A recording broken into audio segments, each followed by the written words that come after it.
ఢిల్లీలో ఈసీతో CS Jawahar Reddy, DGP Harish Gupta భేటీ ముగిసింది. కాసేపట్లో దీనిపై ఈసీ అధికారిక ప్రకటన జారీ చేసే అవకాశం ఉంది. ఈసీని కలిసిన AP CS Jawahar Reddy, DGP Harish Kumar Gupta ఈసీని కలిసి రాష్ట్రంలో హింసను కంట్రోల్ చేసేందుకు తీసుకున్న చర్యలపై నివేదిక ఇచ్చారు. 144 సెక్షన్ కేసుల నమోదు, అరెస్టులపై సీఈసీకి వివరించారు డీజీపీ.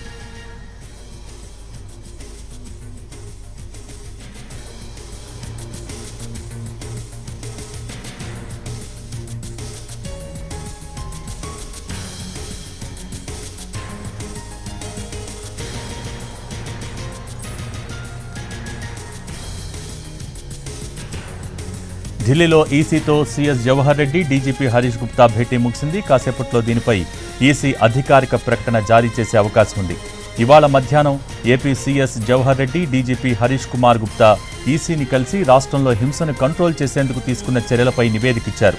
144 సెక్షన్ కేసుల నమోదు, అరెస్టులపై సీఈసీకి వివరించారు డీజీపీ. దీనికి సంబంధించి పూర్తి అప్డేట్స్ మా ప్రతినిధి ప్రసాద్ ఢిల్లీ నుంచి లైవ్ ద్వారా అందిస్తారు. Prasad, over to you.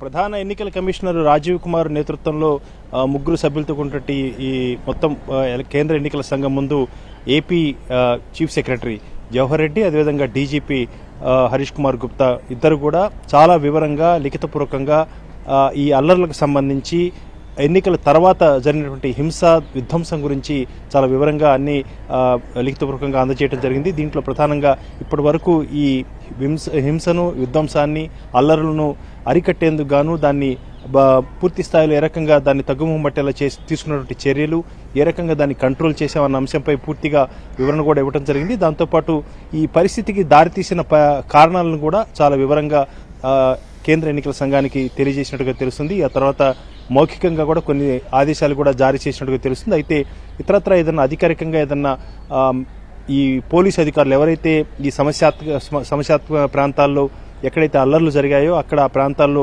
ఎవరైతే బాధ్యులని గుర్తించారో ఆ మేరకు వారిపై చర్యలు తీసుకోవాలని చెప్పి కూడా కేంద్ర ఎన్నికల సంఘం ఆలోచిస్తున్నట్టు తెలుస్తుంది. ఒకవేళ అదే పరిస్థితి ఉన్నట్లయితే దానికి సంబంధించినటువంటి వివరాలు కూడా అధికారికంగా ఒక ప్రకటన ద్వారా కూడా తెలియజేసే అవకాశం ఉంది. ఇప్పటికైతే మాత్రం అందుతున్న సమాచారం ప్రకారం